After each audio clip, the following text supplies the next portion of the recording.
பணியாய் அருள்வாய் தேடும் கயமா முகனை செருவில்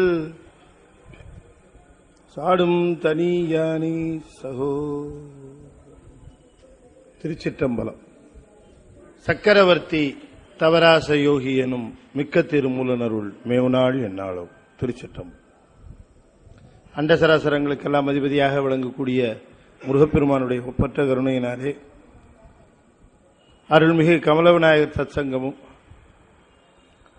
பொரசை திருநெறி கழகமும் இணைந்து மிகச் சிறப்பாக நிகழ்த்தி வருகின்ற திருமந்திர தொடர் சொற்பொழிவிலே நாம் தொடர்ந்து சிந்தித்து வருகிற இரண்டாம் தந்திரத்திலே சர்வசிருட்டி என்கிற பகுதியினை இன்றைய தினம் சிந்திப்பதற்கு திருவருள் கூட்டியிருக்கிறது. நாயனார் இரண்டாம் தந்திரத்திலே புராணங்களிலே சொல்லப்பெறுகின்ற சிவபெருமானுடைய அதிதீர வீரச் செயல்களாக குறிக்கப்படுகின்ற அந்த செய்திகளால் நாம் அறிந்து கொள்ள வேண்டிய தத்துவங்களை எல்லாம் ஒன்றொன்றாக விளக்கி வந்தவர். திருமாலும் நான்முகனும் தேடி காணோனா பரம்பொருளாக விளங்கக்கூடிய பரசிவத்தை அடிமுடி தேடிய வரலாறு என்கிற பகுதியில் மிக தெளிவாக எடுத்து விளக்கி அவர்கள் இருவரும் அறிதற்கு இயலாத பரத்துவம் கொண்ட பெருமான் என்பதை காட்டியவர்.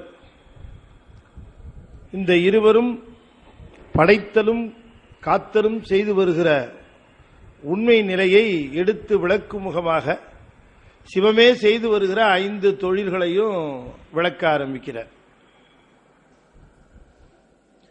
இப்ப படைப்பது யாருன்னு கேட்டா உடனே பிரமா என்று நாம சொல்லுகிறோம். காத்தல் யாருன்னா திருமால் என்று சொல்லிவிடுகிறோம். இப்ப மட்டும் இல்ல, திருமூலர் காலத்திலே அப்படிதான் சொல்லிட்டு இருந்திருக்கிறாங்க. அதனால என்ன எண்ணுகிறார் திருமூலர்? இந்த படைத்தல் காத்தல் ஒடுக்குதல் மறைத்தல் அருளல் என்று சொல்லக்கூடிய 5 தொழில்களையும் 5 தலைப்புகளில் விவரிக்கிறார். படைத்தலை வெறும் படைத்தல் சொல்லாம சர்வ சிருஷ்டிங்கிறார். பிறகு காத்தலை திதி, பிறகு ஒடுக்கம்,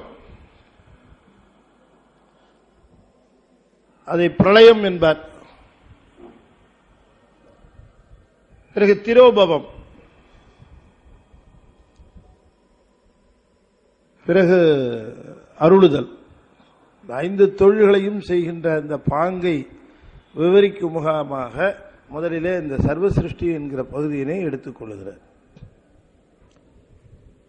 படைத்தல் என்று சொல்லுகிற பொழுது நமக்கு உடனே ஞாபகத்துக்கு வரவர் பிரம்மா தானே வராரு ஞாபகத்துக்கு. எதை படைக்கிறார்? எதையெல்லாம் படைக்கிறார்? படைக்கின்றார் என்று சொல்லுகிற பொழுது படைக்கப்படுவது எது, படைக்கப்படுவதற்கு அடிப்படை எது என்கிற செய்திகள் எல்லாம் நாம் சிந்திக்க வேண்டும் என்பதற்காக இந்த உலகம் எப்படி படைக்கப்பட்டது, இந்த உலகத்திலே படைக்கப்படுவதற்கு சிவம் எப்படி தொடர்புடையது என்கிற செய்திகளை ரொம்ப தெளிவாக சர்வ சிருஷ்டியில பேசுறார். நாம ரொம்ப அவசியமாக தெரிந்து கொள்ள வேண்டிய, ஒரு சந்தேகம் இல்லாம தெரிந்து கொள்ள வேண்டிய பகுதி, ஐயமில்லாம தெரிந்து கொள்ள வேண்டிய பகுதி. ஏன்னா நமக்கு எப்பவுமே நம்முடைய அறிவில் இருக்கக்கூடிய மிகப்பெரிய குறைபாடு 2. நம்முடைய அறிவில் இருக்கக்கூடிய குறைபாடுகள் 2. ஒன்னு ஐயம், இன்னொன்னு விபரீதம். இந்த 2 இருக்கு பாருங்க. இந்த 2 தான் நமக்கு நம்முடைய அறிவிலே நிகழக்கூடிய குற்றங்கள். இந்த 2 மட்டும் இல்லைன்னு வச்சுங்க, அப்புறம் நம்மள கையிலேயே பிடிக்க முடியாது. ஆமா, இந்த ரெண்டு குற்றம் மட்டும் நம்முடைய அறிவில் இல்லைன்னா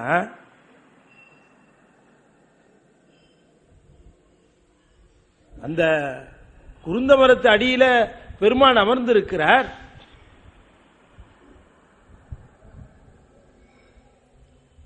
அந்த திருநீற்று கோலத்திலே அமர்ந்திருக்கிறார். சொல்லனாத பேர் ஒளி வண்ணராக அமர்ந்திருக்கிறார்.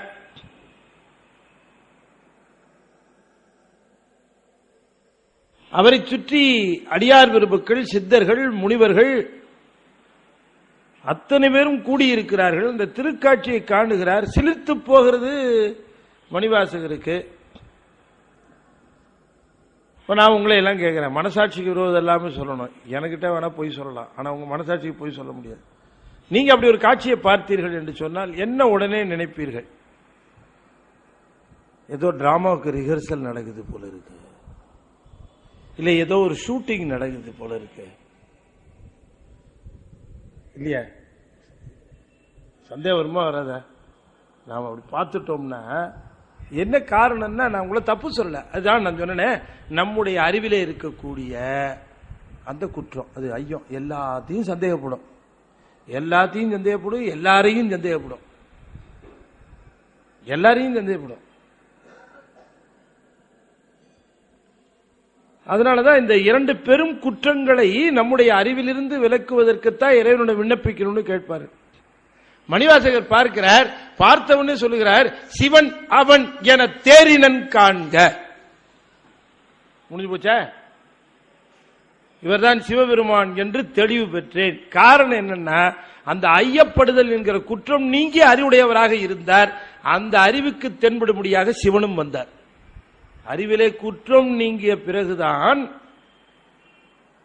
அந்த தெளிவு, அந்த உறுதி.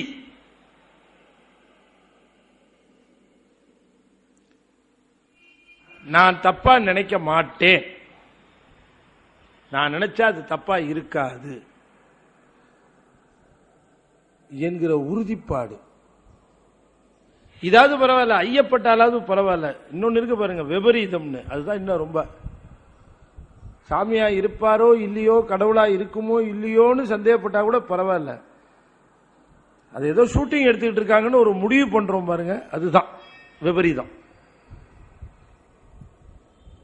இந்த விபரீதம் என்று சொல்லக்கூடியது ஒன்றை இன்னொன்றாக காணுதல், ஒன்றை இன்னொன்றாக உணருதல், அது பெரிய ஆபத்து. அதுதான்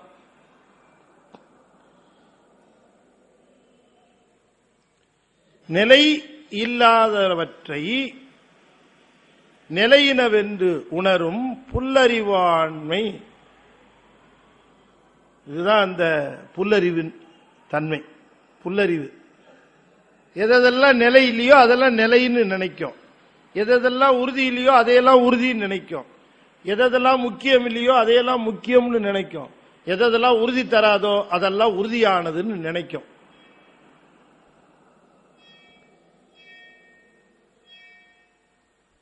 சரி, இப்ப இந்த ஐயப்பாடு நீக்குவதுதான் இந்த பகுதி, சர்வசிருஷ்டி பகுதி. இந்த சர்வசிருஷ்டிங்கிற பகுதியில் முதலாக இந்த உலகம், இறைவன் இந்த உயிர்களோடு எப்படி தொடர்பு கொண்டார், அப்படி தொடர்பு கொள்வதற்கு முன்பாக இந்த உயிர்கள் எப்படி இருந்தன, இந்த உயிர்களை அவர் தொடர்பு கொள்ளுகிற பொழுது எந்த நிலையிலிருந்து தொடர்பு கொண்டார், அப்படி தொடர்பு கொள்ளுகிற பொழுது அவர் இறங்கி வந்தாரா இல்ல நாம ஏறி போனோமா என்கிற அந்த செய்திகளை எல்லாம் நாயனார் ரொம்ப தெளிவாக பேசுகிறார். சர்வ சிருஷ்டி பகுதி என்ன கேட்டா, இந்த சர்வ சிருஷ்டி ஒண்ணு, பின்னால கர்ப்பகிரியைன்னு ஒரு பகுதி வரும். இந்த ரெண்டும் ரொம்ப ரொம்ப அற்புதமான பகுதி செஞ்சிருக்கிறாங்க சாமி. ஒன்று சர்வ சிருஷ்டி, இன்னொன்று பின்னால கர்ப்பகிரியை. இந்த கர்ப்பகிரியை பகுதியில் தாயானவள் கருவுற்ற பிறகு அந்த அந்த கருவுற்ற குழந்தைக்கும் தாய்க்கும் இருக்கிற உறவை பேசுறார். பிறந்த குழந்தைக்கு இல்ல, நாம நினைக்கிறோம் குழந்தை பிறந்ததுக்கு அப்புறம் தான் அதுக்கு எல்லாமே. இந்த தாயினுடைய கருவில் இந்த குழந்தை கரு உற்பத்தியாக தொடங்கிய உடனேயே இந்த தாய் எப்படி அந்த குழந்தை அது எப்படி அந்த உள்ளே இருக்கிற அந்த குழந்தையை எப்படி போற்ற வேண்டும், அது எப்படி சிவானந்த பேரு சிவானந்த செல்வம் பெற்றதாக வருவதற்கு என்ன செய்யணும் செய்தி எல்லாம் சொல்ற. அப்படின்னா என்ன அர்த்தம்? இதெல்லாம் இளைஞர்களும் இளைஞிகளும் படிச்சிருக்கணும் இல்லையா? உன்னையே படித்து வைத்திருக்கணும். இப்ப நான் படிச்சு என்ன ஆக போகுது உங்களுக்கு சொல்லலாம்.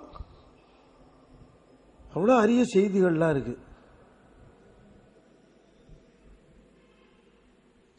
இப்ப இதுல சொல்லுகிற பொழுது அந்த அந்த சிவம் என்று சொல்லுவது, இப்பொழுது நாம சிவம்னு சொல்லுகிறோமே, சிவபெருமான் என்று சொல்லுகிறோமே, இதனுடைய தொடக்க நிலை என்ன? இது எப்படி தொடக்க நிலையில எப்படி இருந்தது? ஆதியோடு அந்தமில்லாத பராபரம் தோங்குறார். இப்படி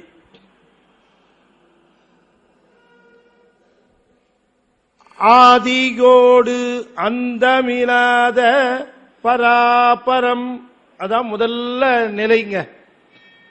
என்ன பேரா? பராபரம். இந்த சிவனுக்கு பேரே பராபர சிவன்.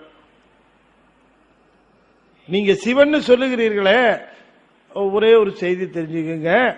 அந்த சிவனுக்கு மேல பரசிவன், அந்த பரசிவனுக்கு மேல பராபர சிவன்.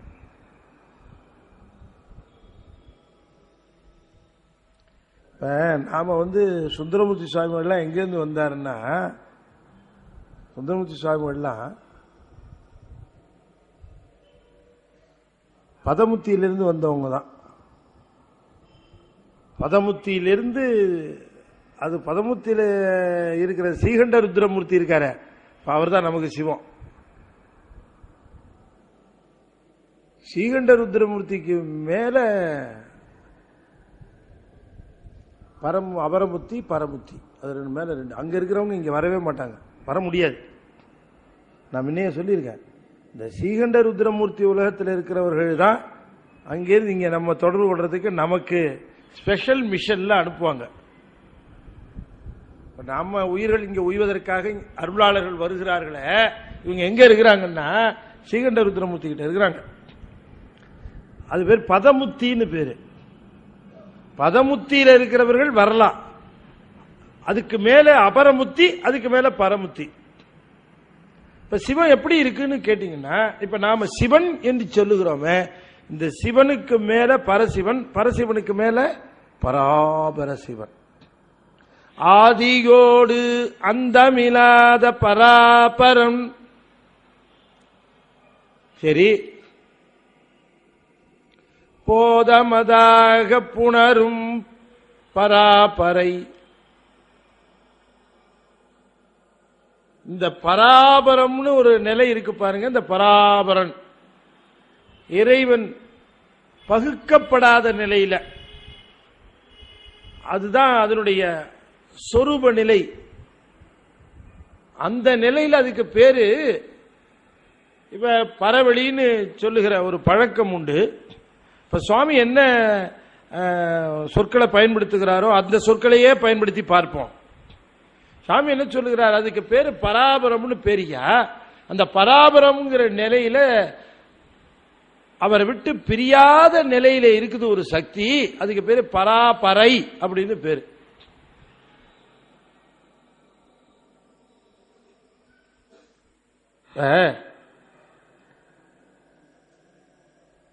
சிவன் ஆண்பால் தெரியும் இல்லையா? அது பெண்பால் என்ன?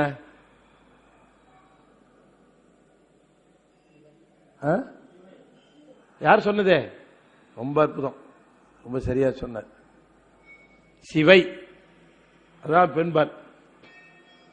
இன்னும் சொல்ல போனா சரியான அந்த சிவைங்கிறதும் சரி, ஆனா அதை விட இன்னும் சரியானதுன்னு சொல்ல போனா சிவனுக்கு பெண்பால் சிவா. நாம நினைக்கிறோம் சிவாங்கிறது ஒரு விழின்னு நினைக்கிறோம் இல்லையா, சிவா அப்படின்னு. சிவாங்கிறது சக்தி. சிவத்திலிருந்து பிரிக்க முடியாத அந்த சிவசக்திக்கு பேரு சிவா.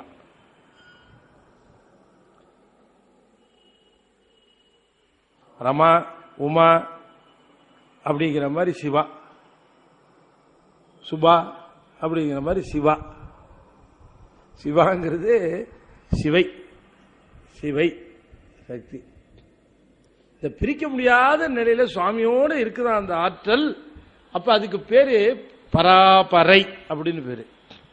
அவருக்கு பேரு பராபரன். இந்த பராபரன் தான் பராபர சிவன். பராபர சிவன் அதான். இந்த நிலையில சொரூப நிலையில இருக்கிறார் சுவாமி. அவரோடு கூடவே இருக்கிறாள் அம்பாள். இருவரும் பிரிப்பற்ற நிலையிலே விளங்குகிறார்கள். அந்த பிரிப்பற்ற நிலையில விளங்குகிற அந்த நிலையில சுவாமி ஆதியும் கிடையாது அந்தமும் கிடையாது என்று எதற்கு சொல்லப்பெறுகிறனா, அப்பொழுது அந்த நிலையிலே எந்த தொழிலும் இல்லை. ஒரு தொழில் இருக்குமானால் அதுக்கு துவக்கம் இருக்கும், நிறைவு இருக்கும், ஆதி இருக்கும், அந்தம் இருக்கும்.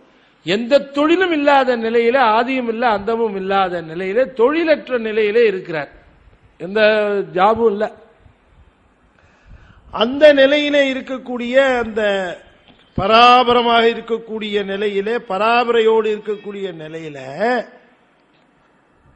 சுவாமி உயிர்கள் எல்லாம் துன்பப்பெறுகின்ற அந்த நிலையை காண்கின்றார்.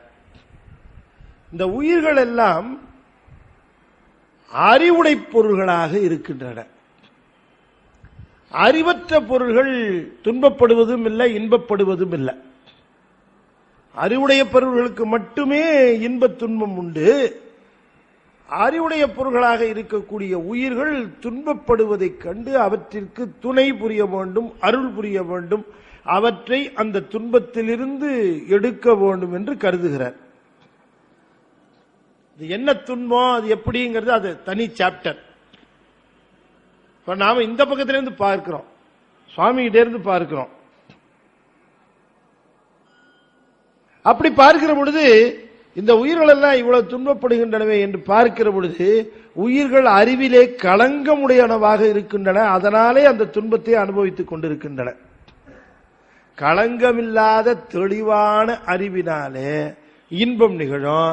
ஆனா அறிவுல களங்கமா இருக்கிறதுனால, தெளிவில்லாம இருக்கிறதுனால இவைகள் துன்பப்பட்டு கொண்டிருக்கின்றன என்பதனாலே அறிவிலே படிந்த களங்கத்தையும், அறிவிலே படிந்திருக்கக்கூடிய அறியாமையையும், அறிவிலே படிந்திருக்கக்கூடிய இருளையும் நீக்குவதற்கான முயற்சியில ஈடுபடுகிறார். புரியுதுங்களா?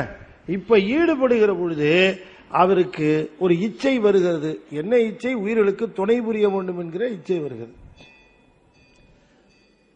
அந்த நிலையில இருந்து உயிர்களுக்கு இவர் நினைத்த துணையை செய்ய முடியாது, உதவியை செய்ய முடியாது இல்லையா? அந்த நிலையிலிருந்து செய்ய முடியாது. உதாரணம், சாதாரண உதாரணம் நான் உங்களுக்கு சொல்லி இருக்கிறேன். 3 மாடி கட்டிடத்தில் 3வது மாடியில் இருக்கிற ஒருத்தன் கீழே இருக்கிற ஒரு பிச்சைக்காரனுக்கு உதவி செய்ய வேண்டும்னா என்ன செய்யணும்?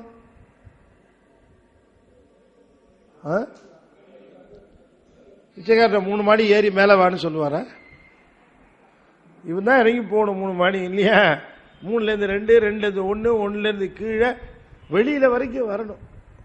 இன்னும் சொல்ல போனா பிச்சைக்காரன் எந்த லெவல்ல இருக்கானோ அந்த லெவலுக்கு போய் சேர்ந்தா தான் பிச்சைக்காரனுக்கு உதவி செய்ய முடியும். அதனால இறைவன் மிகப்பெரியவனாக இருக்கிற பொழுது இந்த உயிர்களுக்கு உறுதி செய்ய முடியாது, துணை செய்ய முடியாது. உயிர்கள் இருக்கக்கூடிய நிலைக்கு இறங்கி வந்தால்தான் இவர்களுக்கு துணை புரிய முடியும், உதவி புரிய முடியும் என்று கருதுகிற இறைவன் தன்னுடைய நிலையிலிருந்து இறங்க ஆரம்பிக்கின்றான். அதுதான் முதல் நிலை.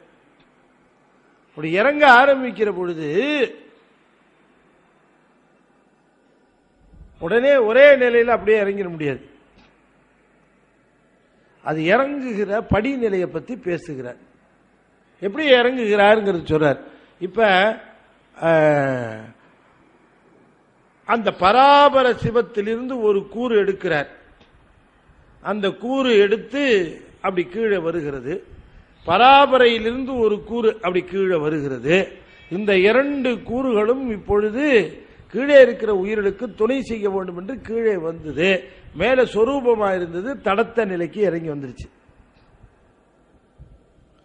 சொரூபமா இருந்தது, தடத்த நிலைக்கு இறங்கி வந்துருச்சு. அப்படி தடத்த நிலைக்கு இறங்கி வந்த அந்த நிலையில பராபர சிவனா இருந்தது பரசிவனா ஆயிடுச்சு.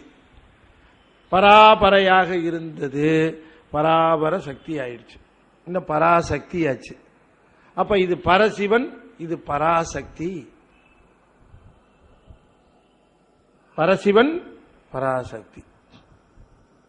இப்ப நாயனார் சொல்லுகிற நிலை பரசிவன் பராசக்தி என்பது இறங்கி வந்த நிலையை சொல்லுகிறார். ஆனா மற்ற நம்முடைய சாத்திரங்கள்லாம் முதல் நிலைய பராபரம்னு சொல்லாது, அது பரசிவன் பராசக்தின்னு சொல்லி இறங்கி வருகிறத ஆதிசிவன் ஆதிசக்தின்னு சொல்லும். ஆக ஒன்னே ஒன்று நல்லா தெளிவாக தெரிந்து கொள்ள வேண்டும். மேல் நிலையில் இருக்கக்கூடிய அந்த சொரூப நிலையிலிருந்து கீழே இறங்கி வந்துட்டார். சுவாமியும் சரி அம்பாளும் சரி ரெண்டும் இறங்கி வந்தாச்சு. அதுக்கு என்ன பேரு?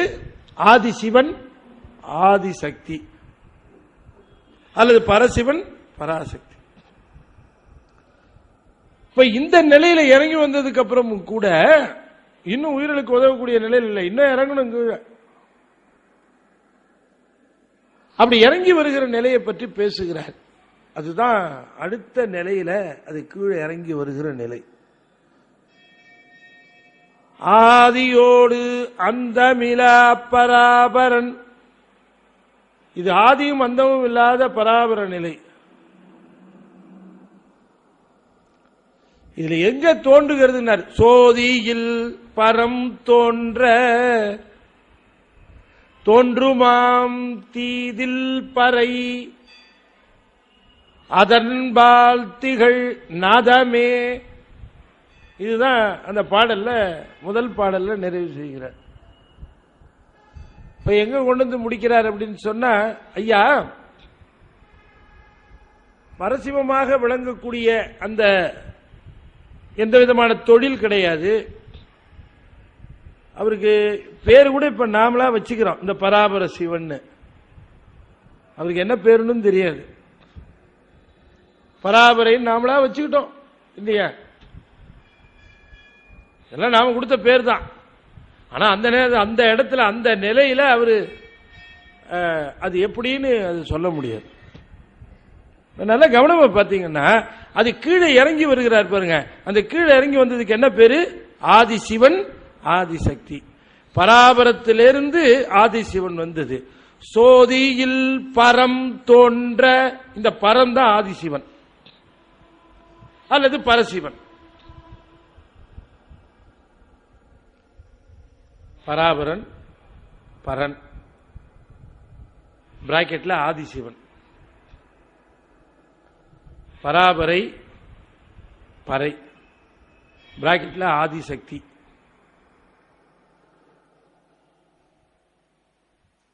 இந்த பராபரன் மேல இருந்தத அதுதான் முடி. பரன் இருக்கு பாருங்க, அதுதான் அடி. புரியுதுங்க உங்களுக்கு? இந்த அடிமுடி தெரிய வர்றாருல சொல்லுவாரு, திருவடியை பார்த்ததா கூட யாராவது ஒரு 5-6 பேர் திருவடியை பார்த்ததா கூட அங்கேயும் இங்கேயுமா ஒரு 10-15 பேர் தேருவாங்க. திருமுடியை காண்டதா யாருமே இது வரைக்கும் சொன்னதும் இல்லை, நினைச்சதும் இல்லை. யாரு? சிவபெருமானுடைய திருமுடிய திருவடியை பார்த்ததா எல்லாரும் சொல்ற வழக்கம் உண்டு, பார்த்தவர்கள் உண்டு, பார்த்தவர்கள் சொல்லி இருக்கிறார்கள், அதெல்லாம் உண்டு. திருமுடியை பார்த்ததா யாரும் சொல்லல. என்ன தைரியம் இருந்தா பிரம இந்த திருமுடியை பார்க்கிறேன்னு கிளம்பி இருப்பான்னாரு. திருவாலாவது பரவாயில்ல, திருமுடியை பார்க்கிறேன்னு போனார். ஏன்னா யாராவது பார்த்திருக்கேன்னு சொல்லியிருக்காங்க, பார்க்கலாம். இது என்ன தைரியம் இருந்தா திருமுடியை பார்க்கிறேன்னு கிளம்பலாம். இது வரைக்கும் யாரும் பார்த்ததே இல்லையே. இந்த திருமுடிதான் அது, இந்த திருவடிதான் இந்த ஆதி. இது 1000ல் ஒரு கூறு. இது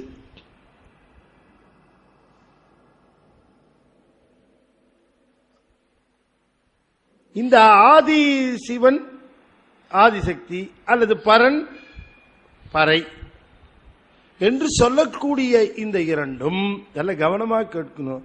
எப்ப பிரிஞ்சுது அப்படின்னு கேட்டா, இந்த ஆதிசக்தி இறைவன் உதவி செய்யணும்னு நினைச்சப்பறம் கீழே இறங்கி வந்து பிரிஞ்சுது.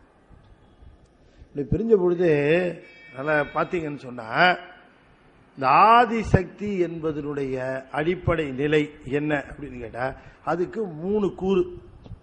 அதுக்கு ஒரு 3 கூறு. ஆதிசக்திங்கிறது அடிப்படையா என்ன? ஞானம் தானே. மேல இருக்கிற சிவபெருமானுடைய ஆற்றல். இந்த ஆற்றல் கீழே வந்தது. சக்தியின் வடிவு ஏது எண்ணில் தடையிலா ஞானமாகும். சிவஞான சித்தியார் சொல்ற, அம்பாளுடைய வடிவம் எது என்று கேட்டீர்களே, ஆனால் சக்தியினுடைய வடிவம் எதுன்னு கேட்டீங்கன்னா அது தடையில்லாத ஞானமாகும். அந்த ஞானத்தை தான் போதம். போதமதாக புணரும் பராபரை. ஆதியோடு அந்தம் இல்லாத பராபரன் போதமதாக புணரும் பராபரை. ஆதியும் அந்தமும் இல்லாத நிலையிலே இருக்கக்கூடிய பராபரனாக இருக்கக்கூடிய பெருமானோடு உடனாக புணர்ந்து இருக்கிற நிலையில, பிரிக்க முடியாத நிலையில் இருப்பதை புணர்ந்து இருத்தல் பேரு. ஒன்றையொன்று எப்படி மலரையும் அதனுடைய மனத்தையும் பிரிக்க முடியாதோ, எப்படி வீணையையும் அதனுடைய நாதத்தையும் இசையும் பிரிக்க முடியாதோ, எப்படி அரசியலையும் ஊழலையும் பிரிக்க முடியாதோ, இப்பதான் சார் தெளிவாவே புரியுது. நீங்க இதுவரைக்கும் ஏதோ உதாரணம் சொன்னீங்க, அப்படி லேசா தான் தெரிஞ்சுது. இப்ப கிளியரா தெரியுது. ஓ இப்படித்தானா? சரி. அது போல இதை ரெண்டும் பிரிக்க முடியாத அந்த நிலையில ஒன்றாக அந்த இருக்கிற நிலை என்ன? காமன்வெல்த் கேம்ஸ் அதுலயுமா தீராத விளையாட்டு பிள்ளைகள். எதுல எதுல கைய வைக்கிறது கிடையாதுயா.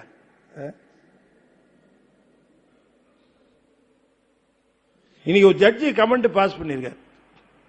நீங்க பேப்பர் பார்த்தீங்கன்னா தெரியும். படிக்கும்போது ரொம்ப பெயின்ஃபுல்லா இருக்கு. ஏதோ ஒரு நியாயமான ஜட்ஜி போல இருக்கு. ஒரு நியாயமான ஜட்ஜி இருப்பாங்க இல்லையா, மனசாட்சி உள்ள ஜட்ஜி. ஜட்ஜி சொல்றாரு, ஒரு தீர்ப்பு ஒரு இது சொல்றாரு. சொல்லுங்க சார், சட்டமெல்லாம் இயங்குகிற ஒரு நாட்டில் தான் இருக்கிறமான்னு சந்தேகமா இருக்குன்னாரு. சொல்லியிருக்காரு. நீங்க பேப்பர் எடுத்து பாருங்க. ஒரு ஆளுங்க 10 பேர் சேர்ந்து கம்ப்ளைண்ட் கொடுத்துருக்கான் ஒரு ஆள் மேல. இந்த மாதிரி பணம் வாங்கிட்டான், தொலைச்சு ஏமாத்திட்டான், எடுத்துட்டு போயிட்டான், ஆள் ஆம்பிள்ள அப்படின்னு ஒருத்தர் பேரை கம்ப்ளைண்ட் கொடுக்குறாங்க 10 பேர். என் நாட்டு எல்லாரும் நீங்க தெரிஞ்சுக்கணும். 10 பேர் சேர்ந்து ஒரு கம்ப்ளைண்ட் கொடுத்துருக்காங்க. பணத்தை எடுத்துட்டாங்க, வாங்கினாங்க, திருப்பி கொடுக்கல, வட்டி கொடுக்கல, ஏதோ 10 பேர் சேர்ந்து ஒரு கம்ப்ளைண்ட் கொடுக்குறாங்க. கம்ப்ளைண்ட் கொடுத்தவங்க 10 பேரும் அந்த அந்த இடத்தை சேர்ந்தவங்க. கம்ப்ளைண்ட் பண்ணப்பட்ட ஆளு ஒரு லேடி, ஒரு அம்மா. அது தப்பிச்சு போயிடுச்சு, ஓடிடுச்சு. இந்த கம்ப்ளைண்ட் கொடுத்துட்டு இருக்கிறாங்களே, இது என்ன பண்ணுச்சு, போய் போலீஸ்ல சரணடைஞ்சிருச்சு. இந்த மாதிரி ஆயிடுச்சு, பண்ணுங்கன்னு சரணடைஞ்சாச்சு. அந்த போலீஸ் ஸ்டேஷன் என்ன பண்ணாந்தீங்களா, இந்த கம்ப்ளைண்ட் கொடுத்தா பாருங்க 10 பேர். இந்த 10 பேர்த்துட்டு இந்த அம்மாவை, சரணடைஞ்ச அம்மாவை கொண்டு போய் அவங்க கிட்ட ஒப்படைச்சிட்டான். நீங்க என்னவோ பண்ணிக்கங்கன்னு. இவங்களுக்கு பயந்துட்டு தானே அது அங்க போய் சரணடைஞ்சிருக்கு. தப்பு பண்ணு அது வேற விஷயம். ஆனா குற்றம் சாட்டியவர்களிடமே குற்றவாளியை ஒப்படைக்கக்கூடிய ஒரு அவல நிலையை இந்த நாட்டில் இப்பதான் பார்க்க முடியுதுன்னு எழுதியிருக்காரு. இத போலீஸேவா பண்றதுன்னு கேட்கிறார். அடுத்து அந்த அம்மா இறந்து போயிடுச்சு. அது எப்படி இறந்ததுங்கிறது அடுத்த இன்வெஸ்டிகேஷன். எப்படி இறந்திருக்கும் தெரியலையேன்னு ஒப்படைச்சதுக்கு அப்புறம் அப்படி இருக்குது நாடு. ஒரே பாதுகாப்பு இதான். ஆமா, நீங்க பாடி வேற எதுவும் பாதுகாப்புன்னு நினைச்சிடாதீங்க. ஆமா, நம்ம டெல்லி போலீஸை பத்தி சொன்னேன்ல உங்களுக்கு அன்னைக்கு. நம்ம டெல்லி போலீஸை பத்தி டைம்ஸ்ல எழுதியிருந்தது சொன்ன. டெல்லி போலீஸை பத்தி ஒரு அமெரிக்கா வந்திருந்தாங்கன்னு சொன்ன. இங்க சொல்லியா, சொல்லலையா? ஒரு அமெரிக்காக்காரன் இங்க வந்தானா, எங்க டெல்லிக்கு வந்திருக்கிறான் ஏதோ ஒரு வேலையா. வந்தவன் என்ன பண்ணியிருக்கிறான், ஒரு ரூம் எடுத்து கொடுத்துருக்காங்க. அந்த ரூம்ல தங்கி இருக்கிறான். அவன் என்ன பண்ணா, கொஞ்சம் ஏதோ சுத்தி கித்தி பார்க்கலான்னு நினைச்சு கிளம்பி வந்திருக்கிறான். வந்து பஸ்ஸில் ஏறி போகலாமேன்னு பஸ்ஸில் ஏறி போயிருக்கிறான். போன உடனே டிக்கெட் எடுக்கணும்னு பையில பார்த்தா பர்ஸை காணும். பிக் பாக்கெட் அடிச்சிட்டாங்க. ஐயோ பிக் பாக்கெட் அடிச்சிட்டானேன்னு சொல்லிட்டு உடனே என்ன பண்ணா, டக்குன்னு அந்த கண்டக்டர்கிட்ட உண்மையை சொல்லி, எப்பா நான் இந்த மாதிரி வரணுச்ச பர்ஸை பிக் பாக்கெட் போலீஸ் ஸ்டேஷன். அவர் போகிற வழியில் ஒரு போலீஸ் ஸ்டேஷனில் இறக்கி விட்டு போயிட்டார். அவன் உள்ளே போய் அந்த இன்ஸ்பெக்டர்கிட்ட, இந்த மாதிரி நான் வந்தேன், இங்கே ஒரு லாட்ஜில் தங்கியிருக்கேன், என் பர்ஸை எடுத்துகிட்டு வந்தேன், பஸ்ஸில் பிக் பாக்கெட் அடிச்சிட்டாங்க, எந்த பஸ்ஸு, என்ன ரூட்டு, என்ன சமாச்சாரம் எல்லாம் வாங்கிட்டு நீங்கள் கவலைப்படாமல் போகணுங்க, நான் என்ன நடவடிக்கை எடுக்கிறேன்னு சொல்லிட்டு சரி இந்த அமெரிக்கன் வெளில வந்துட்டார். வந்துட்டு என்ன பண்ணார், அங்கேயும் இங்கேயுமா தெரிஞ்சு யாருக்கோ ஃபோன் பண்ணி வரவழைச்சு அப்புறம் வேலையெல்லாம் முடிச்சுட்டு திரும்ப சாயந்தரமா ரூமுக்கு போய் சேர்ந்தார். சாயந்தரமா ரூமுக்கு போய் சேர்ந்து கதவை திறந்து உள்ளே போய் உட்காந்து அப்படி கொஞ்சம் ரெஸ்ட் எடுக்கலாம்னு அப்படி தலைவாணி எடுத்தா, தலைவாணிக்கு அடியில் இருக்கு பர்ஸு. தலைவாணி அடியில் இருந்த உடனே இவர் என்ன பண்ணார், ஐயோ இதை போய் பிக் பாக்கெட் அடிச்சிச்சுன்னு கம்ப்ளைண்ட் தப்பா கொடுத்துட்டோமே அப்படின்ட்டு என்ன பண்ணார், உடனே ஒரு ஆட்டோவை பிடிச்சி நேராக அந்த போலீஸ் ஸ்டேஷனுக்கு போனார். போய் அந்த இன்ஸ்பெக்டர் பார்த்து சொன்னார், ஐயா ஒரு தப்பு நடந்து போச்சு. என்னங்க, நான் ரூமுக்கு சாயந்தரமா தான் போக முடிஞ்சது, போன உடனே பார்க்குறேன் பர்ஸு வந்து தலைவாணி கடியிலே இருக்குது, நான் தப்பா கொடுத்துருக்கேன். உடனே அந்த இன்ஸ்பெக்டர் சொன்னார், இன்னும் இப்படி அவசரப்பட்டீங்க, நீங்க உங்க பர்ஸு சம்பந்தமா 7 பேரை பிடிச்சி வச்சிருக்கோம், 4 பேரை எடுத்துக்கிட்டேன்னு ஒத்துக்கிட்டு இருக்கான்னாரு.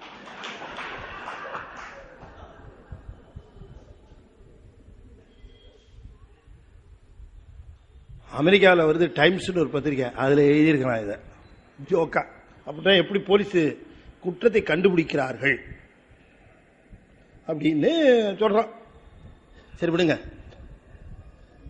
எதுக்கு சொல்ல வரேன்னா, நம்ம யாரையோ துணைன்னு நினைக்கிறோம், பாதுகாப்புன்னு நினைக்கிறோம், காவல்னு நினைக்கிறோம். வேலையே பயிர மேயுது, என்ன பண்றது? சரி, துணை சிவன் தான் துணை. சிவனை உறுதியாக பற்றியவர்களை யாராலையும் ஒன்றும் செய்ய முடியாது. அதாவது உறுதியா நான் சொல்றேன் இங்க உங்களுக்கு, நாம உறுதியா பற்றி கொள்ள வேண்டும். யார் ஒருவர் மனோரீதியாக சிவனையே துணை என்றும் சிவனையே காவல் என்றும் கொள்ளுகிறார்களோ அவர்களுக்கு எந்த விதமான அந்த இதுவும் கிடையாது, பயமும் கிடையாது. திருஞான சம்பந்தர் சொன்னார்,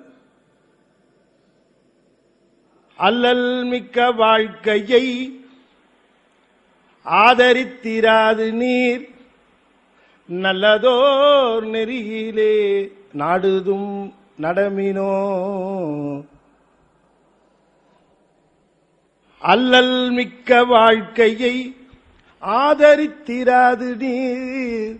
இந்த வாழ்க்கை ரொம்ப சுகமானதுன்னு நினைக்காது, இது அல்லல் மிக்க வாழ்க்கை. இந்த வாழ்க்கையை எப்படி இப்படியே இந்த அல்லலுக்கு நடுவுலையே எப்படி வாழ்ந்துடுறதுன்னு பார்க்காத, இல்லையா? எவ்வளவு டிராபிக் இருந்தாலும் எந்த சந்துக்குள்ள பூந்து எப்படி வருதுன்னே பார்த்துட்டு இருக்காத, இந்த பாதையை தவிர்க்க முடியுமான்னு பாரு. நல்லதோர் நெறியினை நாடுதும் நடமினோ அப்படின்னு சொல்றாரு திருஞான சம்பந்தர். அதனால நல்லதோர் நெறி சைவ நெறி. பராபரனாக இருக்கக்கூடிய பெருமான், பரங்கருணை உடையவனாக இருக்கக்கூடிய பெருமான் பராபரன், பராபரையா இருக்கிறது. அதிலிருந்து ஒரு ஆயிரத்தில் ஒரு கூறாக பரனாகவும் பறையாகவும் அல்லது ஆதிசிவனாகவும் ஆதிசக்தியாகவும் கீழே இறங்கி வருகிறது. இந்த ஆதிசிவன் ஆதிசக்தியாக இருக்கிறது தான் சுவாமி சொல்லுகிறார். சோதி அதில் தோன்றும் பரம். அது எப்படி சொன்னார்னா, சோதியில் பரம் தோன்ற. சோதின்னு எதை குறிப்பிடுகிறார் அப்படின்னு சொன்னா, இந்த பராபர சிவனை சோதிங்கிறார். பேரொளி, அருட்பெரும் சோதி. அது அருட்பெரும் சோதி, அருட்பெரும் சோதி, அருட்பெரும் சோதி, தனிப்பெரும் கருணை, அருட்பெரும் சோதி. கீழே இறங்கி வந்துடும் தனிப்பெரும் கருணையினால. அப்ப என்ன சொல்லுகிறார், இந்த பராபரம் என்று சொல்லக்கூடிய பராபர சிவன் அது தன்னுடைய குறைத்துக் கொண்டு ஆயிரத்தில் ஒரு பங்காக கீழே இறங்கி ஆதிசிவன் ஆதிசக்தியாக வருகிறது. அப்படி வருகிற அதைத்தான் சொல்லுகிறார். சோதி அதில் பரம் தோன்ற தோன்றுமாம் தீதில் பறை. தீதில்லாத அந்த பறை என்று சொல்லக்கூடியது. அப்ப பறை என்பது பராபரையிலையும் பரன் என்பது பராபரத்திலிருந்தும் வருகிறது. ஆதிசிவன் ஆதிசக்தி. அதன்பால் திகழ் நாதமே. இப்பதாங்க ஆரம்பிக்குது. இப்ப 2 பேரும் கீழே இறங்கி வந்தாச்சு. 1000ல் ஒரு பங்கா சிவமும் அதனுடைய சக்தியும் வந்தாச்சு. இப்ப சிவம் சக்தின்னு சொல்லக்கூடாது, அதுக்கு ஆதி சிவன் ஆதி சக்தி. அதனால இது ஆதி சிவன் ஆதி சக்தின்னு சொன்னா மேல இருக்கிறது அனாதி சிவன் அனாதி சக்தி. நீங்க அப்படி சொல்லணும்னா பேர் பல பேர் வரும். ஆனா அந்த பேரையெல்லாம் நீங்க கண்டு குழப்பம் அடையக்கூடாது. நீங்க ஸ்டேஜை மட்டும் ஞாபகம் வச்சுக்கிட்டா போதும். அதுக்கு என்ன பேர் வச்சா என்ன? ஆரம்பத்திலிருந்து கழுதையை கழுதையும் குதிரையை குதிரைன்னு சொன்னதுனால நம்ம இது கழுதை அது குதிரை இருக்கிறோம். ஆரம்பத்தில் குதிரைக்கு கழுதைன்னு பேர் வச்சிருந்தாங்கன்னு வச்சுக்கோங்க. கழுதை தான் குதிரை, குதிரை தான் கழுதை. Name is immaterial. அதை குறிக்கிறதுக்கு அது ஒரு பேர் அப்படி வச்சிருந்துருக்கிறாங்க இல்லைங்களா? இப்ப புரியுதுங்களா சொன்னது? அதனால பெயர்கள், அந்த பெயர்களை வச்சு நாம இது புரிந்து கொள்வதற்காக நாம இட்ட இடுகுறி பெயர்கள் ஒரு இதெல்லாம் ஒரு பேரா சொல்லி இருக்கிறோம். அவ்வளவுதான். அவனுக்கு பேரும் கிடையாது, ஊரும் கிடையாது. ஓர் உருவம் ஒரு நாமம் ஓர் உருவம் ஒன்றுமில்லாருக்கு 1000 திருநாமம் பாடி தெள்ளேனங்கொட்டாமோனர். ஒன்றும் கிடையாது. என்ன பேருன்னு கூட சொல்றதுக்கே நமக்கு தெரியாது. என்னன்னு காரணம் என்னன்னா, பேருன்னு ஒண்ணு சொன்னா அது ஒரு ஒலிக்குள்ள அடங்கும், ஒலிக்கு அடங்காத உணவன். இப்ப என்ன சொல்லுகிறார்? இந்த ஆதி சிவம் இந்த ஆதி சக்தி என்று சொல்லக்கூடியதிலிருந்து இப்பொழுது துவங்குகிறது சிருஷ்டி. இந்த சிருஷ்டியை எப்படி துவங்குகிறார் என்று சொல்லுகிற பொழுது முதல்ல இந்த உலகத்துக்கு என்ன தேவைன்னு நினைக்கிறார்? ஒலிதான் தேவை, எழுத்து ஓசை தேவை, எழுத்து தேவை, மந்திரங்கள் தேவை, எழுத்து ஓசை தேவை, சவுண்டு தேவை, ஒலி முதல்ல தேவை. அதை ஆரம்பிக்கிறார். சயின்ஸ் கூட சொல்லுது முதல்ல சவுண்டு தான் வந்ததுன்னு, அப்புறம் தான் லைட்டுங்குது. அந்த நாதத்தை உற்பத்தி பண்ற. எப்படி வருகிறது நாதம்னா, இந்த ஆதி சிவம் இருக்குதே, இந்த ஆதி சிவம் இந்த ஆதி சக்தியில 3 கூறாக இருக்கக்கூடிய இச்சை, ஞானம், கிரியை என்று சொல்லக்கூடிய 3 சக்திகளாக இருக்கிறது. இந்த இச்சா சக்தின்னு ஒண்ணு இருக்கு பாருங்க, அதுல எந்த வேறுபாடும் கிடையாது. ஒரே விருப்பம் சிவபெருமானுக்கு என்னன்னா, கடைசி உயிரும் கூட தன்னுடைய வியாபகத்துக்குள்ள வந்து சேர்ந்துடணும். அதுதான் அவருடைய ஆசை. ஒரு உயிர் கூட மிஞ்சக்கூடாது. எல்லாமே இந்த அறியாமை இருளில் இருந்து விடுபட்டு பேரானந்த எல்லைக்குள்ள கொண்டு வந்துடணும் அப்படிங்கறத அவருடைய நோக்கம். இதுதான் அவருடைய இச்சை. இச்சையில மாறுபாடு கிடையாது, அப்படியே இருக்கும். மாறுபாடுங்கிறது எப்படின்னு கேட்டா ஞானமும் கிரியை. அதனால இப்ப என்ன செய்கிறார் சுவாமி? ஆதிசிவமாக இருக்கிற சுவாமி இந்த ஞானம் என்று சொல்லக்கூடிய சக்தியை பொதுவாக அறிகின்றார். நல்ல கவனமாக கேட்கணும். பொதுவாக அறிகின்றார், அப்படிதான் அதை சொல்லணும். அப்படின்னா தன்னுடைய அந்த சக்திங்கிறது பிரிப்பற்ற நிலையிலே விளங்கக்கூடியது, அதனுடைய பகுதியாக விளங்கக்கூடிய ஞானம் என்று சொல்லக்கூடிய பகுதியை பொதுவாக அறிகின்றார். அப்பொழுது எழுத்து ஓசை என்று சொல்லக்கூடிய அதனுடைய அடிப்படை துவங்குகிறது, அதுதான் நாதம். அப்ப அவருக்கு பேரு, அப்படி அறிகிற பொழுது அவருக்கு பேரு நாதன்னு பேரு. அவருக்கு என்ன பேரு? நாதன்னு பேரு. அதனாலதான் துவங்குகிற பொழுதே நாதன் தாழ்வாழ்க அப்படின்னு சொல்லுகிறார். முதல்ல துவங்குகிற திருவாச்சகம் நாதன் தாழ்வாழ்க. யார் நாதன் தாழ்ன்னு சொன்னா அவர் தான் நமச்சிவாயமாக 5 எழுத்துல இருக்குதே அந்த நாதன். அதான் துவக்கம். அந்த நாதன், அந்த நாதம் என்று சொல்லக்கூடிய, நல்ல கவனமா கேட்கணும். நாதன் நாதம் 2 வேற, ரெண்டையும் கன்ஃபியூஸ் பண்ணக்கூடாது. நாதன் வேற, நாதம் வேற. சில பேர் சுப்பிரமணியன்னு பேர் வச்சிருப்பாங்க. எழுதும் போது சுப்பிரமணியனா சுப்பிரமணியமா, அதை தவறாம நாம சுப்பிரமணியத்தை எல்லாம் சுப்பிரமணியனோ சுப்பிரமணியனை எல்லாம் சுப்பிரமணியம் அப்படின்னு எழுதுற வழக்கம். அவற்றை கேட்கணும், எங்க உங்க பேர் சுப்பிரமணியனா சுப்பிரமணியமா இருக்கல்ல? 2 இருக்கு, தெரியுமா உங்களுக்கு? என்ன நீங்க பாக்குற பார்வை எனக்கு இன்னும் சரியா தெரியலையே.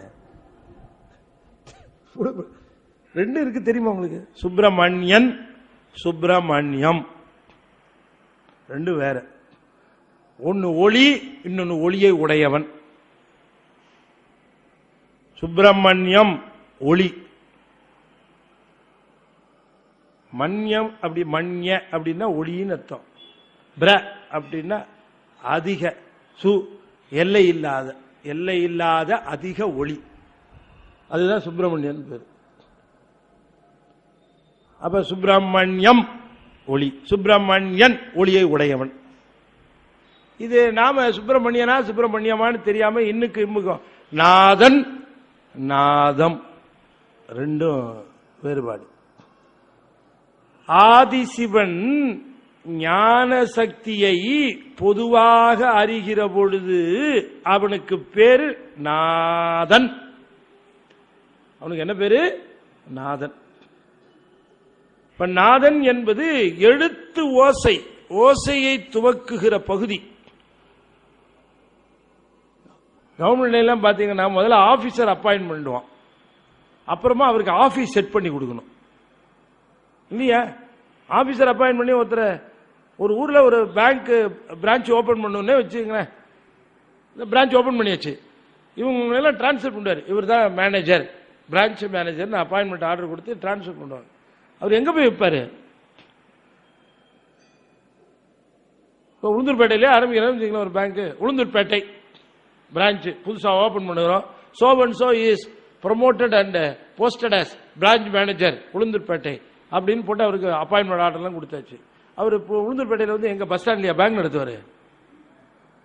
அவருக்கு ஒரு இடம் பார்த்து கட்டடம் கட்டி அங்க உட்காரக்கணுமில்ல.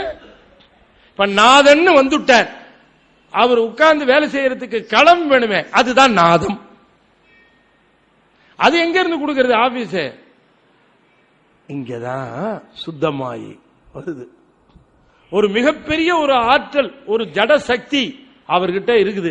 இன் பொசஷன் யாருகிட்ட? சுவாமி கிட்ட. இன் பொசஷன்ல ஒரு பெரிய சக்தி இருக்கு, ஜடசக்தி, மாயைன்னு. அந்த மாயை என்று சொல்லக்கூடிய ஜடசக்தியிலிருந்து சுவாமி நாதம் என்று சொல்லக்கூடிய ஒரு களத்தை அமைக்கிறார். அந்த களத்தை கொண்டு நாதன் இயங்குகிறார். இதுதான் முதல் துவக்கம்.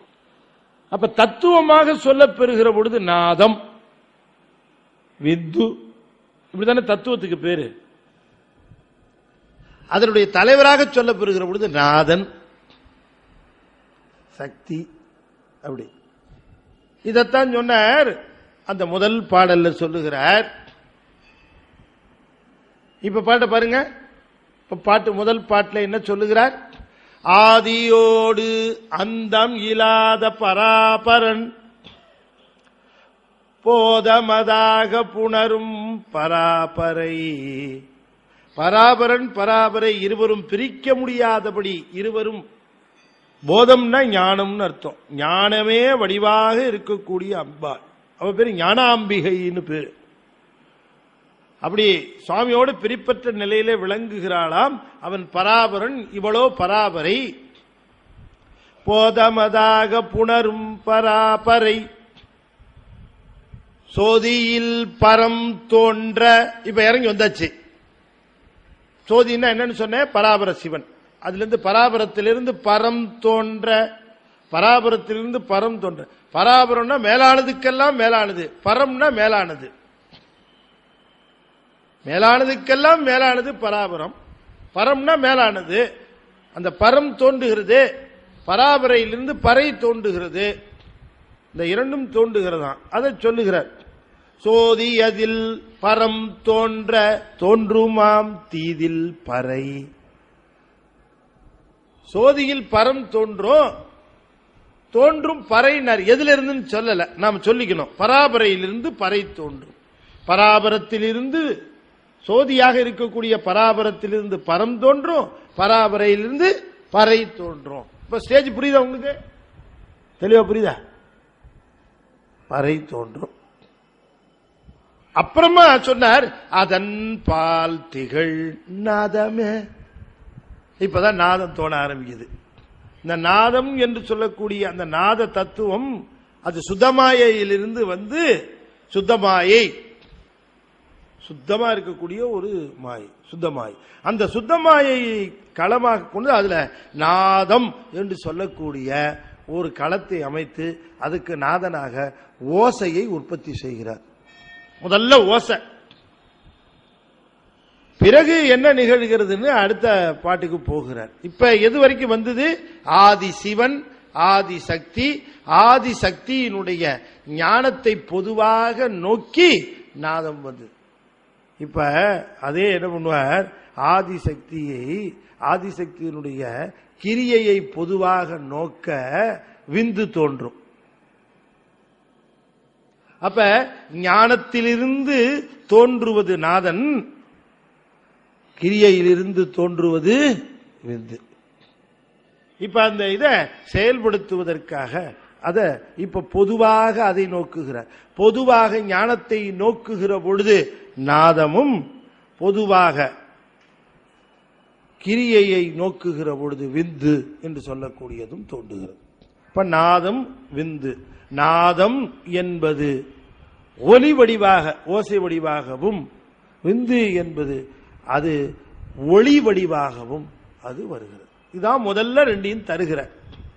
அப்ப ஒன்னு வந்து சொல் பிரபஞ்சம், இன்னொன்னு பொருள் பிரபஞ்சம். ஒன்னு சொல்லால குறிக்கப்பட வேண்டுவது, இன்னொன்னு சொல்லுக்குரிய பொருளாக தர வேண்டியது. இந்த இரண்டும் அதனுடைய சூக்கம நிலையில உற்பத்தி செய்யப்படுகிறது. எப்படி நாதன் இயங்குவதற்கு நாதம் என்று சொல்லக்கூடிய களம் தேவைப்பட்டுச்சோ, அதுபோல இந்த விந்து என்று சொல்லக்கூடிய இது இயங்குவதற்கு இன்னொரு களம் சுத்தமாயில வேண்டி இருக்கு. சுத்தமாயில நாதம் தோன்றியது போலவே விந்து என்கிற பகுதியும் தோன்றியது. இப்ப நாதம் விந்து. இப்ப இன்னும் முடியல, அடுத்த பாட்டில் சொல்லுகிறார் பாருங்க. நாதத்தில் விந்து தோன்ற, நாதத்தில் இப்ப விந்து தோன்றுச்சு, அது நம்ம பார்த்துட்டோம். நாத விந்துகளில், நாத விந்துகள்ல என்ன வருதுன்னு இப்ப அடுத்த ஸ்டேஜ் கீழே இறங்கி வரணும். இப்ப இந்த நாதம் விந்து என்ற அந்த பகுதியில கவனமாக கேட்கணும். ஆதிசிவன் பொதுவாக ஞானத்தையும் கிரியையையும் பார்த்தவர், இப்பொழுது ஞானத்தையும் கிரியையும் சிறப்பாக பார்க்கிறார். ஜெனரல் ஸ்டிபுலேஷன் அல்லது சிமுலேஷன், இப்ப ஸ்பெஷல். அப்படி பார்க்கிற பொழுது தோன்றுவதுதான் சிவன் சக்தி. புரியுதுங்களா உங்களுக்கு? அப்ப நாதம் விந்து சிவம் சக்தி, இந்த 4 நிலைகள்ல சிவம் சக்தி என்னவே தீதற்ற அகம், அதன் உள்ளிருந்து எந்த விதமான தீங்குகளும் இல்லாதபடிக்கு சிவம் சக்தி என்ற 2 நிலைகள் தோன்றுகின்றன. அப்ப முதல்ல ஆதிசிவன் ஆதிசக்தி, ஆதிசிவனானவர் ஆதிசக்தியை அதனுடைய 3 கூறாக இருக்கக்கூடிய இச்சை ஞானம் கிரியை என்பதிலே இச்சையை விடுத்து ஞானத்தை பொதுவாக நோக்கி நாதன் என்கிற நிலையிலும், அதனுடைய கிரியையை பொதுவாக நோக்கி விந்து என்கிற நிலையிலும், பிறகு அதே ஞானத்தையும் கிரியையும் சிறப்பாக நோக்கி சிவன் என்கிற நிலையும் சக்தி என்கிற நிலையும் 4 நிலைகளை, நாதம் விந்து சிவம் சக்தி என்று சொல்லக்கூடிய 4 நிலைகளை சுத்த மாயையிலே உருவாக்குகிறார். இது அருவ நிலை, இது பேர் லய நிலைன்னு பேர். படிப்படியா வருகிறார், இந்த படிப்படியா இறங்கி வருகிற நிலை. அப்படி இந்த 4 இறங்கி வருகிற பொழுது நாதம் சக்தி, நாதம் விந்துன்னு வந்த பொழுது அதுக்கு சுத்தமாயில இடம் இருப்பது போல, நாதம் விந்துன்னு 2 தத்துவம் இருந்தது போல சிவம் சக்திக்கும் திரும்பவும் 2 களங்கள் அமைகின்றன. எல்லாம் சுத்தமாயில அமைகின்ற களங்கள். அதெல்லாம் கவனமாக கேட்கணும். சுவாமியினுடைய இந்த சுத்த நிலை, இந்த சுத்த மாயை, இந்த சுத்த மாயைய சித்தாந்தத்தில் சுத்த மாயைன்னு சொல்ல மாட்டாங்க. அதுக்கு பேரு விந்து குண்டலி என்று அதை சொல்லுவார்கள், குடிலை என்று சொல்லுவார்கள். இந்த சுத்தமாயை குடிலை என்று சொல்லக்கூடிய ஓம்காரம் இருக்கு பாருங்க. இந்த ஓங்காரம் குடிலைக்கு ஓங்காரம்னு பேரு, ஓங்காரத்துக்கு குடிலைன்னு ஒரு பேரு.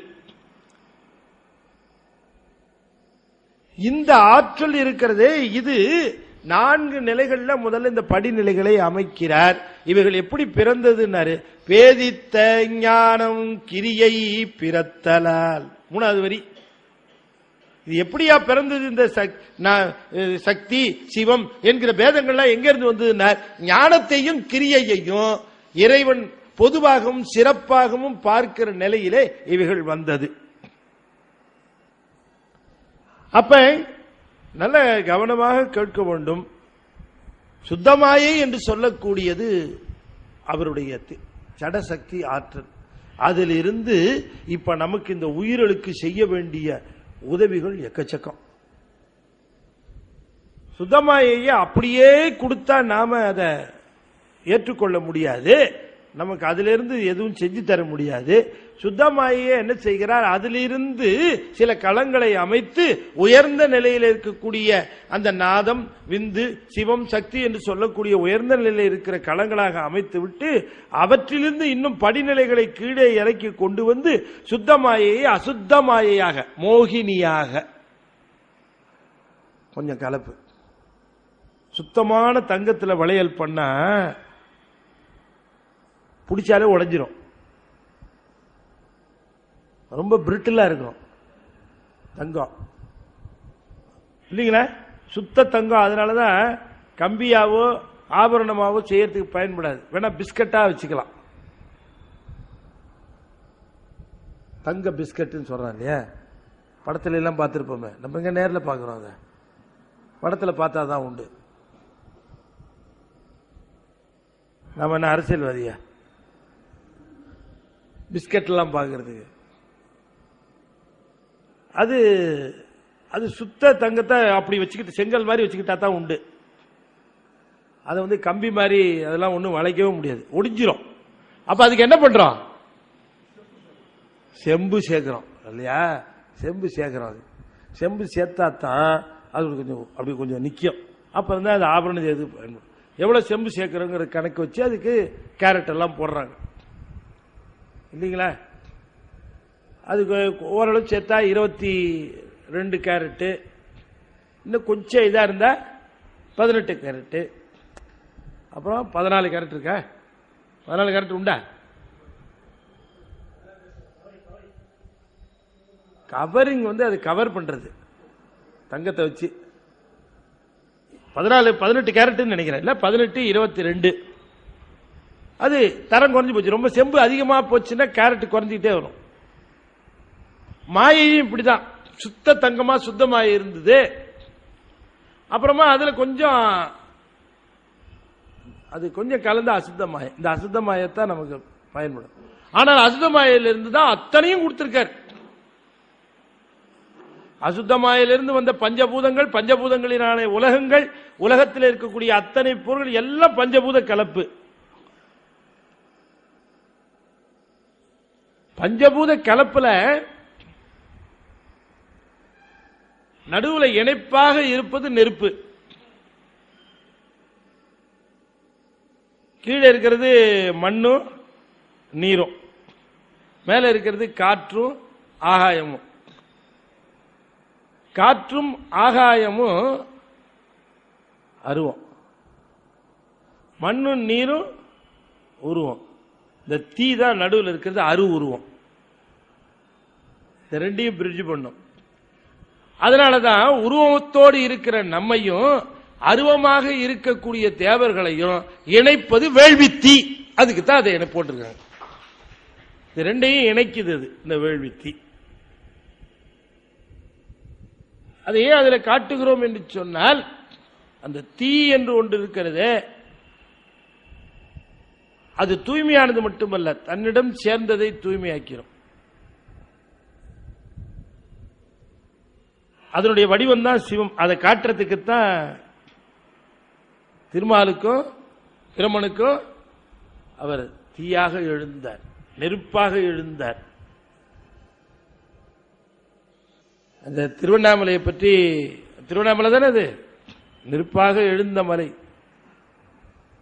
அது திருவண்ணாமலையை பற்றி குருநமச்சிவாயர் சொல்லுவார். முக்கோணமாய் முளைத்த மலை, முண்டகன்மால் அக்கோடு ஆரம் அணிந்த மலை, திக்கோடு துண்ணுமலை, தனை என்றும் தொழுவார் உளத்தே மண்ணுமலை அண்ணாமலை. தன்னை தினம் தொழுவார் உளத்தே மண்ணுமலை அண்ணாமலை, அது முக்கோணமாய் முளைத்த மலை. இந்த மலை முக்கோணமா முளைச்சிருக்கான். இந்த முக்கோணமா முளைச்சதுக்கு 3 சப்போர்ட். அந்த 3 சப்போர்ட்ல பிரமனுடைய முதுகெலும்பு, திருமாலுடைய முதுகெலும்பு, உருத்திரனுடைய முதுகெலும்பு, 3 எலும்புகளையும் வச்சு முளைத்த மலையினார். முக்கோணமாய் முளைத்த மலை. அந்த அந்த முக்கோணமா வைத்த அந்த மலையை என்ன ப்ரொபோர்ஷன்ல வைக்கிறோமோ அது ஒரு கணக்கு இருக்கு அந்த பக்கங்களுக்கு.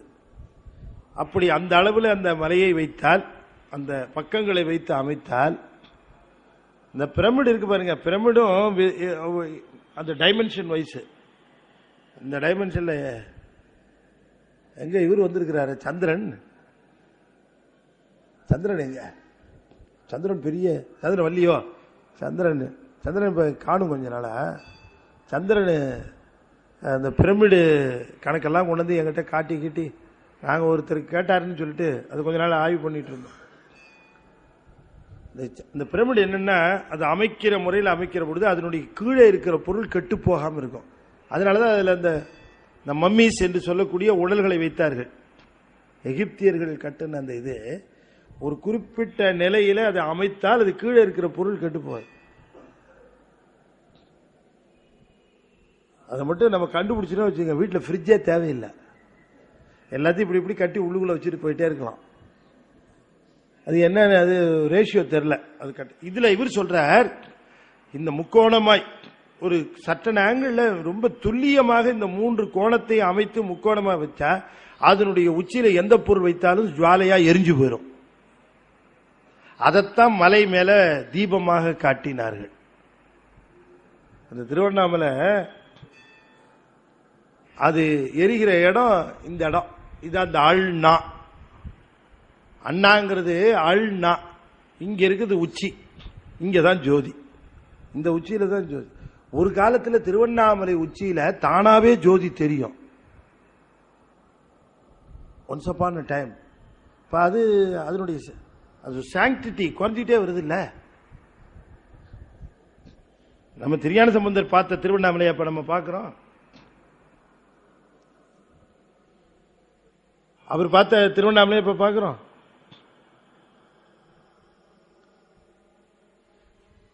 ஏனத்திரள் இளமான் கரடி அவர் பார்த்ததெல்லாம் சொல்றார். ஞானத்திரளாய் நின்ற பெருமான் நல்ல அடியார் மேல் ஊனத்திரளை நீக்கும். அதுபோலும் அடியார்களுடைய ஊனத்திரளை நீக்குவார் ஞானத்திரளாய் நின்ற பெருமான். ஏனத்திரளோடு இன மான் கரடி ஆணை திரள் அணையும் சாரல் அண்ணாமலையாரே. எங்க இருக்கு ஆணை கூட்டாங்க? மலை மேல எங்க இருக்கு? மண்ணார்ந்தன அறிவித்திரல் மழலை முழவதிரன்னர். அண்ணாமலையன தொழுவார் வினை வழுவாவனம் அருமே. மண்ணார்ந்தன முழவி, மண்ணார்ந்தன அறிவித்திரள், மண்ணை தொடுகின்ற அளவிற்கு ஓய்ந்து இறைச்சலோடு விடுகின்ற அருவினார். எங்க இருக்கு அருவி? திருவண்ணாமலையில். அப்படியா இருக்குது? எல்லாம் போயிருச்சே. அப்ப அந்த காலத்தில் திருவண்ணாமலையில் இந்த கார்த்திகை அந்த உரிய நேரம் வந்த பொழுது தானாக மலையின் உச்சியிலே அந்த ஜுவாலை பார்த்திருக்கிறாங்க பெரியவங்க எல்லாம். இப்ப நாம வச்சுதான் காட்டணும், வேற வழி இல்லை. நம்மளே கொண்டு போய் எண்ணெயை கொண்டு போய் மேலே ஊற்றி அந்த எண்ணெயை யாராவது எடுத்து போயிடக்கூடாதுன்னு அதில் சூடத்தை கரைச்சி அப்புறம் திரிய போட்டெல்லாம் இருக்கிறோம் இல்லைங்களா?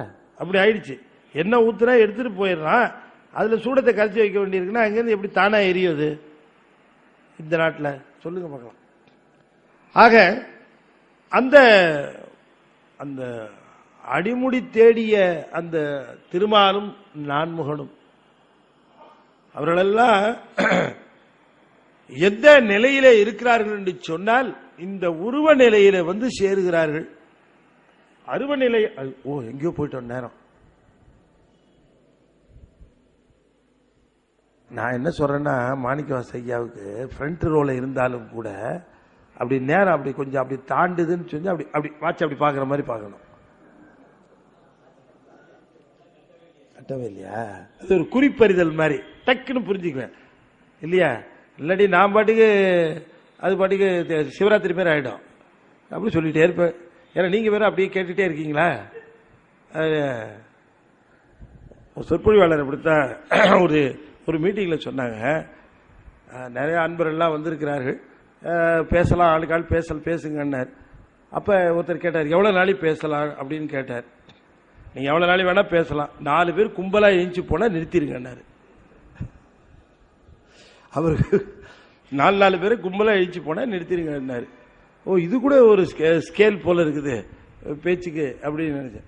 மணி 8:45 ஆயிடுச்சு. சரி, அதனால அன்பர்களே, இப்ப 2 பாடல் பார்த்தோம். அந்த 2 பாடல் எனக்கு இந்த சர்வ சிருஷ்டி ரொம்ப முக்கியமான பகுதி. இதுல திருமூலர் விளக்கி இருக்கிற அளவுக்கு வேறு எந்த நூல்லையும் கிடையாது. இதுதான் சைவ சித்தாந்தத்தில் நாம் அறிந்து கொள்வதற்காக அடிப்படையாக அமைந்த பகுதியாக தந்திருக்கிறார். இதுல துவக்க காலத்திலே இந்த உலகமானது உற்பத்திக்கு எப்படி சிவமானது உதவி செய்திருக்கிறது, இது எப்படி செய்திருக்கிறது என்கிற பொழுது, சிவம் உலகை தன்னிடமிருந்து படைக்கவில்லை, அதனுடைய பரிக்கிரக சக்தி என்று சொல்லக்கூடிய தன்னுடைய ஆற்றலாக இருக்கக்கூடிய மாயை, அதிலிருந்து இந்த உலகத்தை படைத்து தந்திருக்கிறது. இந்த உலகத்தை படைத்து தந்திருக்கிற பிரம்மனை பற்றி பேசுகிறோமே, பிரம்மன் படைக்கிறதுக்கு முன்னாடியே நிறைய விஷயம் வந்துருச்சு. எத்தனையோ விஷயம், அத்தனை விஷயம் முடிஞ்சு பிரம்மன் வருகிறார். அதுக்கப்புறம் பிரம்மனுக்கு ஒரு வேலையை கொடுத்து நீ தான் படைப்புன்னு சொன்னா அவர் என்ன நினைச்சிட்டா, இதுக்கு முன்னால இருக்கிறது நம்ம தான் படைச்சோம் போல இருக்குன்னு நினைச்சுக்கிட்டார். ஒரு சமயம் என்ன சொல்லுகிறது, அது இந்த உலகத்துக்கு வந்தே 2010 வருஷம் தான் ஆச்சு. அது சொல்லுகிறது எங்க சமயத்தை பின்பற்றினால் தான் சொர்க்கத்தில் இடங்குது. அப்ப 2010 வருஷத்துக்கு முன்னாடி இருந்த எவனுமே சொர்க்கத்துக்கு போகலையா? இதை விட பைத்தியக்காரத்தனம் உலகத்தில் எங்கேயாவது உண்டா? இதுல வந்தவன் தான் சொர்க்கத்துக்கு போவான், வேற யாருமே போக முடியாதுன்னா அப்ப 2010 வருஷத்துக்கு முன்னாடி எத்தனையோ ஞானிகள் எத்தனையோ பேர் அவங்களும் சொர்க்கத்துக்கு போகவே இல்லை, ஒரு நல்லவனும் இல்லை. எவ்வளவு ஒரு பைத்தியக்காரத்தனமான கான்செப்ட் பாருங்க. அது போல பிரம்மா என்ன நினைச்சுக்கிட்டாரு, படைப்பு நீதான் சொன்ன உடனே ஆஹா எல்லாவற்றையும் நாம தான் படைச்சோம் நினைச்சது மட்டும் இல்ல, சிவனையே தான் தான் படைச்சதான் நினைச்சார். அப்படித்தானே ஆச்சு. மகனே வருகன்னாராம் சிவனை பார்த்து. யாரு? பிரம்மா. எப்படி போயிருக்கும் பாருங்க. அதாவது எப்பவுமே இந்த மயக்க பதவி தருகிற மயக்கம் இருக்கு பாருங்க, அடே அப்பா கிர்னு ஏறிடும். அது வரைக்கும் வணங்கி வணங்கி சொல்லிட்டு இருப்பான், நீங்க தாங்க இனிமேல் தலைவர்னா போதும், அப்புறம் அப்படின்ட்டுருவான். யார் தலையோட ஆக்கிரவனையே கேட்பான். அப்புறம் சும்மா நின்றுட்டே இருந்தா எப்படி சேர கொண்டு போடு ஆரம்பிச்சிடும். அப்படி இது அது அந்த ஒரு மயக்கம். அதனால தான் பிரமனுக்கு பிரமன் பெயர் வச்சாங்க. என்னன்னா பிரமம்னாலே மயக்கம்னு அர்த்தம். அது அந்த மாதிரியான ஒரு மால், ஒரு மயக்கம். மால்னாலும் மயக்கம் தான். 2 பேருக்கு பேர் வச்சாங்க பாருங்க. அதாவது அந்த மயக்கம். அப்படி இவர்கள் இங்க இருக்கிறாங்க, இன்னும் கீழே இது மேல் நிலையில் எவ்வளவு செஞ்சுட்டு வந்திருக்கிறார், எவ்வளவுத்தையும் செய்து முடித்து விட்டு வந்திருக்கிற பெருமானுடைய பெருநிலை சிவம் இவ்வளவும் செஞ்சு முடிச்சுட்டு அருவ நிலையில எத்தனையும் முடிச்சு அருவுருவ நிலையாக இருக்கக்கூடிய அந்த நிலை இருக்கு பாருங்க. இப்ப அதைத்தான் நம்ம அந்த இடத்த தான் தொட்டோம். அந்த அக்னி அதுதான் சதாசிவம். அந்த இடத்துக்கு வந்தார். இப்ப அருவத்திலிருந்து வந்தார். 4 நிலை அருவம். அது அது ஆதி சிவம் ஆதி சக்தி. அது அப்படியே இருந்து இந்த 4 நிலையை உருவாக்கிச்சு. அதுதான் முதல்ல நாதம் விந்து சிவம் சக்தி. இந்த 4 வந்தது. இந்த சிவம் நாம் அறிகிற சிவம்னு சொல்லுகிறது. இந்த சிவனுக்கு மேல பரசிவன், அந்த பரசிவனுக்கு மேல பராபர சிவன் அங்க இருக்குது. அப்ப இந்த 4 நிலையை தாண்டி இந்த அருவ நிலையை தாண்டி அருவுருவ நிலைக்கு வரணும். அருவுருவ நிலை தான் சதாசிவர். அதுதான் ஞானமும் கிரியையும் ஒன்றாக சேர்ந்த சமமாக சேர்ந்த நிலை. ஞானம் மட்டும் தனியா இருந்தது நாதம் பொதுநிலை. ஞானம் கொஞ்சம் சிறப்பாக இருந்தது சிவம். கிரியை பொதுவாக இருந்தது விந்து. கிரியை சிறப்பாக இருந்தது சக்தி. இந்த நாலு ஞானமும் கிரியையும் தனித்தனியா, ஞானத்தையும் கிரியையும் இப்ப இரண்டையும் இணைத்த, இந்த இரண்டையும் இணைத்த நிலை தான் சமமாக இணைத்த நிலை சாதாக்கியம் என்று சொல்லக்கூடிய சதாசிவம். அதுதான் அந்த நெருப்பு. அந்த நிலையை அடுத்த பாடல்ல பேசுவார். அதை அடுத்த சனிக்கிழமை நாம் இங்கே சந்தித்து தொடர்ந்து சிந்திப்போம் என்று கூறி சற்று தாமதமானது. இன்னைக்கு சனி பிரதோஷம் இல்லையா, அதனால இன்றைய தினம் கொஞ்சம் தாமதமாயிடுச்சு. அன்பர்கள் பொறுத்தருள வேண்டும் என்று உங்கள் திருவடியை பணிந்து நிறைவு செய்யும் முகமாக 5 எழுத்தை 5 முறை ஓதுவேன். அன்பர்கள் தொடர்ந்து ஓத வேண்டும் என்று திருவடி பணிந்து வேண்டிக் கொள்கின்றேன். ஓம் நமச்சிவாய. ஓம் நமச்சிவாய. ஓம் நமச்சிவாய. ஓம் நமச்சிவாய. ஓம் நமச்சிவாய. திருச்சிற்றம்பலம். இங்கே கூடியிருக்கிற அன்பர்கள் அத்தனை பேரும் திருமூலருடைய குருவர்களுக்கு உரித்தானவர்கள், சிவபெருமானுடைய தனிப்பெரும் கருணைக்கு உரித்தானவர்கள். யார் ஒருவர் திருமூலருடைய திருமந்திரத்தை கேட்கிறார்களோ அவர்களுக்கு ஆன்ம பலம் அதிகமாகும், ஞானம் உற்பத்தியாகும். அவர்களை யாரும் லேசில் ஏமாற்ற முடியாது, அவர்களை யாரும் லேசில் யாரும் வஞ்சிக்க முடியாது, அவர்களை யாரும் லேசில் துன்பம் தர முடியாது. அதான் திருமந்திரத்தினுடைய வல்லமை. அது மந்திரம்னே பேர், அதுக்கு திருமந்திரம்னு. அந்த மந்திரத்தை நீங்க இப்போ 1.25 மணி நேரம் கேட்டீங்கன்னா நீங்க எல்லாம் ஒரு பெரிய தவத்தை செய்திருக்கிறீர்கள். இந்த தவத்திற்கு ஈடு என சொல்ல முடியாது. காட்டில் போய் தவம் செய்ய வேணாம், வீட்டில இருந்து தவம் செய்ய முடியுமா? பூஜையே செய்ய முடியல, தவம் எங்க செய்ய? இந்த தவத்தை நீங்கள் இங்கே அற்புதமாக செய்திருக்கிறீர்கள். உங்களுக்கு சிவபெருமானுடைய பெருங்கருணை விளையும். உங்கள்